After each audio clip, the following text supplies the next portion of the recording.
All right, I'm going to pull up my PowerPoint and here we go. Hey guys, my name is Luke Ward, and today I will be presenting on the topic of cybercrime. And so a little background information on cybercrime. Um, as we see in this graph, the internet has been growing exponentially throughout the years. In 1993, we see that it was about 0.25%, and that number has grew to now in 2016. It was at about 46%, and that number continues to climb to this day.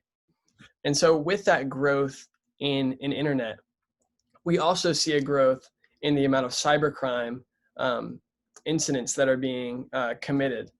And so according to McAfee's Economic Impact of Cybercrime, about 780,000 records per day are lost due to cybercrime incidents. And so cybercrime, what is it? Cybercrime is criminal activities carried out by the means of computers or the internet. And so cybercriminals are basically able to do this through a variety of techniques, but three of the major ones that I want to talk about today is hacking, phishing, and botnets. And so first of all, we have hacking. Hacking is the gaining of unauthorized access to data in a system or computer.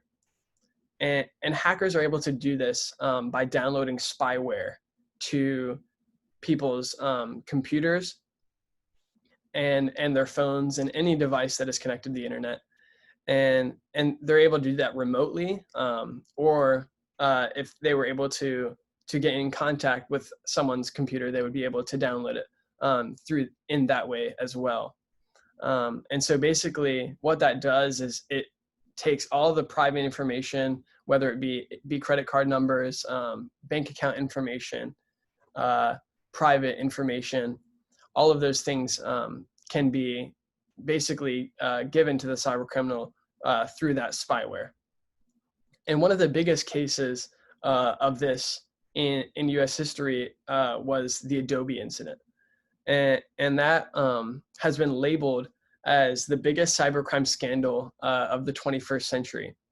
And so in that, we saw about 153 million user records stolen. And that ended up in millions of dollars also being stolen. And Adobe got a lot of flack for that situation and ended up having to pay millions in compensation and legal fees just to kind of get back on track after that whole situation had gone down. And so secondly, we have phishing. Phishing is the fraudulent practice of sending emails purporting to be from reputable companies in order to induce individuals to reveal personal information. And so as we see in this email to the right, it looks reputable. But unfortunately, if one was to click on the link that's in that email, it would send their private information to the cyber criminal who sent the email. And in light of that, Operation Fish Fry, the people who carried out that operation used a similar technique by using fake emails from financial businesses. This resulted in thousands of victims getting millions of dollars stolen, and eventually the FBI had to get involved, and they were able to track down who the perpetrators were, and over 100 people were charged for that. And so lastly, we have botnets. Botnets are a number of internet-connected devices, each of which is running one or more bots. And so as we see in this picture to the right, that main computer down at the bottom is connected to all of these different devices, and those are the bots. And so basically, the cyber criminal is able to control all of those different bots remotely from that one major computer. And those bots are able to do everything that the hacker would be able to do in terms of phishing and hacking and any of those other techniques. They're able to do those things. And unfortunately with botnets, they're not easily traceable. The authorities have a really hard time being able to track down who owns the bots, and who is causing them to do harm. And so one of the biggest cases of this was the Mariposa botnet.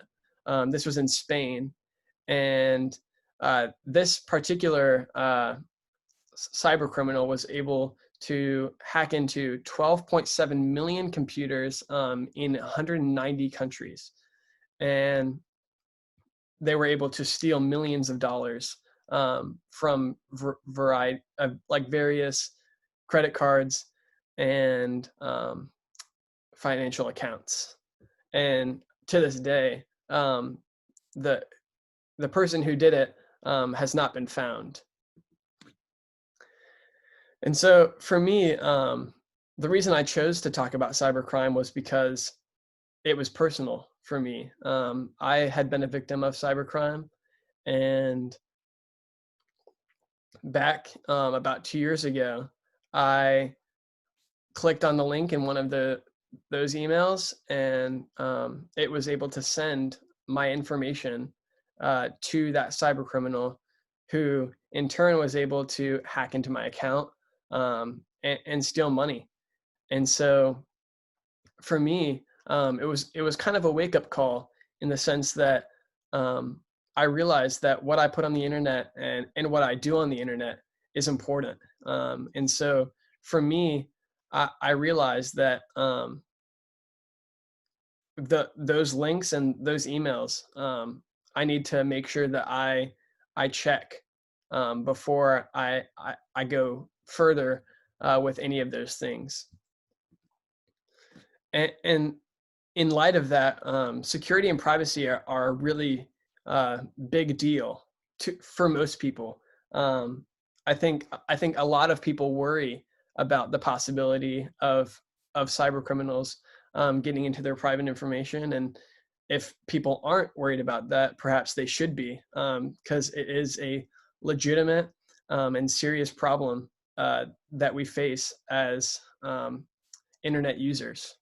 And so security and privacy, there's a hard balance between those two things.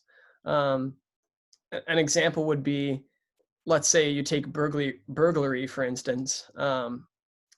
You don't want people to be taking stuff from your house, but also you don't want a cop sitting outside of your house all the time on the off chance that a burglar was to somehow break into the house.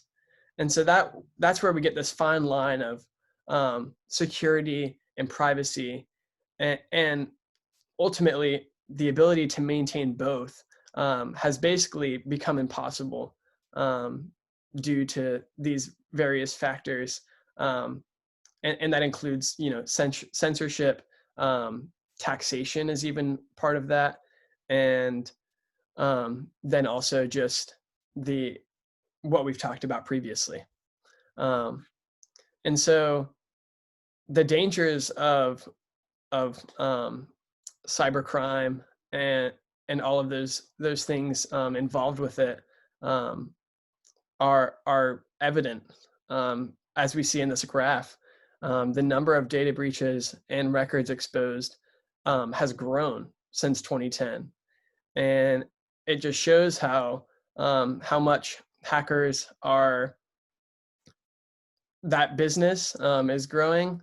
Those amount of crimes are going up, and also how much we need to be aware of what we are doing on the internet. And so as we see here, there are three major things that we can do to make sure that our devices and our computers are secure, and that we maintain our privacy. And so first of all, we need to be aware of what we put on the internet. Anything that we put on the internet can be seen by someone. And so in light of that, making sure what we put on there is what we really want to be on there. Second of all, we want to keep our devices updated with the best software that can help in keeping viruses and malware off of your computer, limiting the possibility of becoming a victim of cybercrime. And lastly, never click on suspicious emails or links. From personal experience, that can be very difficult and in a hard situation to handle if you were to click on those emails or links. And so always make sure you know what you're clicking on before you do. And ultimately, as far as cybercrime goes, just make sure that you are always aware of what you're doing so that you can maintain your security and privacy. Thank you guys, and I hope you have a great day.